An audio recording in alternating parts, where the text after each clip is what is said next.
I greet you all, my brothers and sisters, in the name of love, peace, and unity for our continent. My name is not important, as one would expect me to introduce myself. What is important is the assignment that has been put on me. What is important is the message that I am to deliver to you right now. And then I hope that this message will change your life. This message will give you an idea of what is happening in the world and then how we should go about it. Now, I'll start by quoting from the Bible, a Bible verse, in the book of Matthew, using the Message version of the Bible. So, reading from this version, I want to bring to your attention that nothing under the sun is new. Everything that is happening has happened before. As a matter of fact, it's history in repeat. So the version, verse 8 and verse 6 to 8, it reads as follows.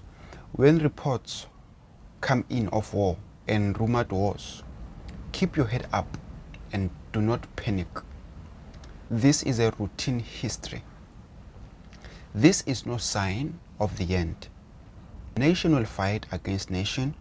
Ruler will fight another ruler, over and over again. Famine and earthquakes will occur in various parts of the world. This is nothing compared to what is to come. I want to use this so that as I proceed with this message, you get to understand that if we do not take a stand now, today, tomorrow will be ours to rule. Tomorrow will be in sorrow, we will cry tears of blood. It has been said that one man can make a difference, but then two men can make a change. That is why today I come appearing in your screens to deliver this message to you with hopes that we can unite and then make that change that we want to see in the world, that change that we want to see in our country, South Africa, that change which we want to see in our continent. And then, as I've quoted from the Bible in the book of Matthew 24, I want to continue going forward to say that in South Africa, our problems are not rooted from corruption and or the failure of the government in question. The foundations of our many problems as a country and as a continent can be traced back to us. For a very long time, we feared to take a stand and to be independent in decision making. We feared the unknown. Hence, most of our African leaders succumbed themselves to being puppets and cramped beneficiaries of colonial imperialism, which account for high level of crime and corruption, leading to all our sufferings, and then they keep worsening daily. So as we celebrate Youth Month, I want to remind all of us once again that there is no easy road to freedom, and there's never been. History is on routine. History is repeating itself. And the only powerful and potent nuclear we can use to dismiss and avoid mistakes of the past to occur again is called unity. It has been proven before that a divided house cannot stand, but once it has decided, even God himself knows that that line cannot be crossed. Even God trembles when he sees us united. We read in the Bible a story about the Tower of Babel, the 11th chapter of Genesis. Reading verse 6 and 7, it says, And the Lord God said, Look, they are one people, and they all have one language.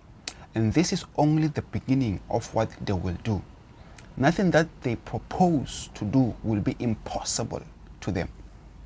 Let us go down there and confuse their languages so that they will not understand one another when they speak. It was God talking to his, he was having a conference. Let me just say, it was God having a conference with whomever who was there, or with Trinity, about the settlers who wanted to build a tower. So he sat down and then said to the attendees in the conference that we need to go down there because of the unity of these people will not do us any good. The unity of these people will cause us troubles.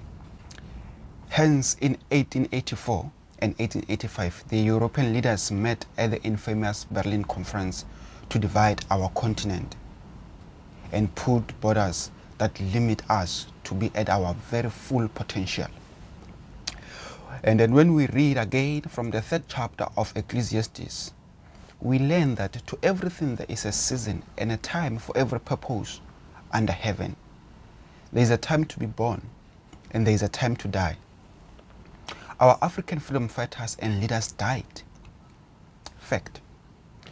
They died so that we can be born and live in a world where all men are equal before the eyes of men and before the premeditated laws that were passed by the powers that ordained themselves. The shed blood of the 1976 youth, the blood of Steve Biko, the shed blood of Chris Hani, the blood of Thomas Sankara, the shed blood of Malcolm X, the golden blood of Muammar Gaddafi, and all the leaders before and after any renaissances is calling on us to unite one more time, to demand and fight for our true liberation. Their blood is boiling from under the ground and on the seas. Their blood is boiling from the trees they were hanged on, and from the air that which was contaminated through indoctrination, misleading us to hate and reject our own. There is no way for the enemy to run anymore except to surrender, because of the blood is calling on us to unite and to claim our rightful space. We need to stop hating ourselves, because of hating our own people means hating our communities, thus hating the entire continent. It means hating the one and only continent that is the true source of all knowledge and all wealth. The only continent that holds all records of civilization. The mother of civilization. Hating ourselves, hating our brothers means to hate the mother of civilization. The one continent many people are willing to kill, and as we speak, they are killing. There's blood that is being spilled out there for the sake of sucking, for the sake of exploiting from this continent. Have you not wondered why they claimed to have discovered our wealth, yet they found our ancestors already occupying the place and succeeding on their own without their help? And like the Lord's Prayer, we know our story. We know our story, or should I say our history. And with all the hardships that we are currently facing as a country and as a continent, our responsibility to the future generations is to be part of the solution today. As this could be our last or the last confrontation, we must be awake to the realities that be. This is not time for us as a people to lose our mind. This is not time for us as a people to lose our sanity. Because if we lose our sanity, the coming generations are going to fall into chaos. And I would also like to quote again from the 12th chapter of Ecclesiastes, speaking to the young people. Remember now your great Creator, before the calamitous days come, where you will say you have no pleasure in them. Truth of the matter is, nations are fighting against nations, leaders against leaders. Famine and earthquakes are worsening. And the only way to survive and emerge victorious is if we decide now, today, to unite and be part of the solution. No man can hold a sword and a pen on one hand. Hence the needs for us to change the narratives. So we're starting by calling on the church to be the answer of the people's needs and not to extort from them. Church leaders must now begin to be realistic and teach the truth of our realities to the people. Let the church be a safe haven for settling our differences and finding a common ground to build our communities and our continent, which is the only real heaven that all power seeks to devour by any means necessary. We call on our businessmen and businesswomen to cast all their eggs in one basket and invest in the youth of our country, invest in the youth of our continent, invest in us, invest in our communities, to invest in the vision of the young people who are to take this country forward tomorrow. We call on all our entertainers, our actors and actresses, our artists. We call on them because of the youth, and the future depends on them to spread the message faster. We are here. We do have ideas and proposals that will create more opportunities and growth for our country, for our continent, Africa, 5 times than all the years of the Africa Growth and Opportunity Act combined.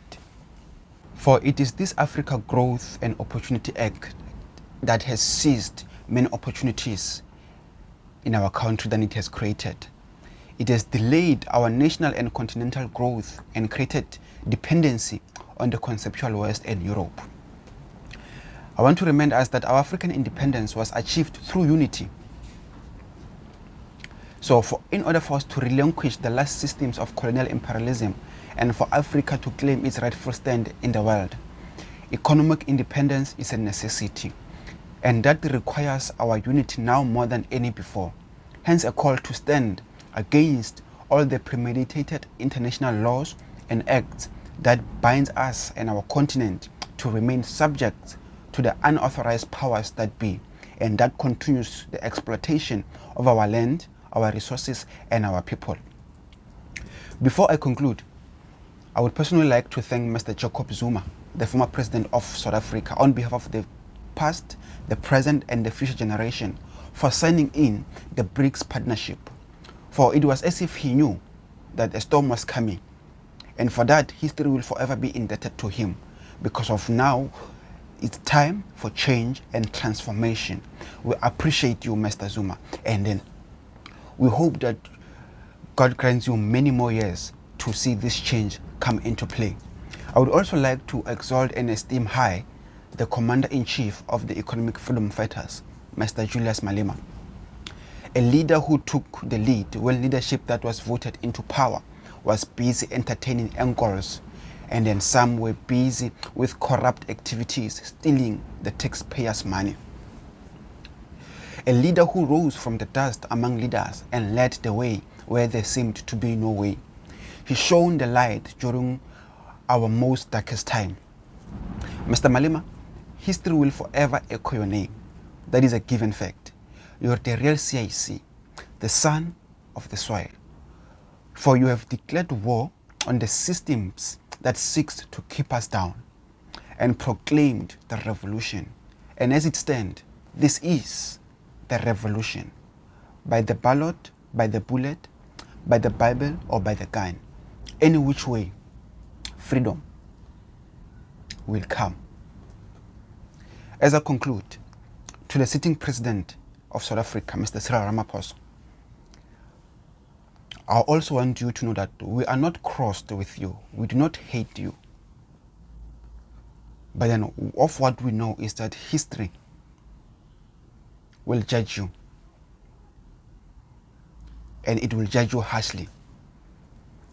And as the past is always a powerful presence into the future, Dr. John Henry Clark, the American scholar, he taught and said that history is not everything, but rather a starting point. It is a clock that we use to tell of our political and cultural time of the day. It is a compass we use to find ourselves on the map of human geography. It tells us where we are And most importantly, and of great importance, it tells us what we must do. It is in this regard, Mr. President, as we are heading to the 7th democratic elections in 2024, and also as we celebrate 30 years of democracy in South Africa, on behalf of the past, the present, and the future, and holding the view or having the belief that our worldview and mindsets are as the results of our yesterday, we humbly request you and your cabinet to sync with the vibrational energies that are at play and then gift us with April 27, 2024 as our election day. And to the young people, particularly the born phrase, I want to remind you that we are a generation that was bought by blood. Real people died in order for you and me to have this freedom. So this is not a blackmail, but a true fact that people sacrificed their lives for us to have this freedom. So I encourage you to register to vote in 2024. And to those who are planning to refrain from voting, please do not do that, because of tomorrow depends on that mark you're going to be making next year. That is a fact. It's hard to make ends meet. So imagine 30 years, 60 years from now, when we are a little bit older and have children of our own and grandchildren. What will be the view from there? So now today, it's either we become part of the solution or part of the burden. Please register to vote and refrain from boycotting the only chance to make a difference for you and me, our children, and the future. Like a hero in a movie, the whole country and continent is dependent on you. And as I close, let me remind you once again that our greatest weapon is our unity. A divided house will never stand a chance to survive the coming storms. But once we decide to be of one mind and of one accord, even the Almighty and all-seeing God in heaven knows that we are unstoppable. Aluta continua. Ashe.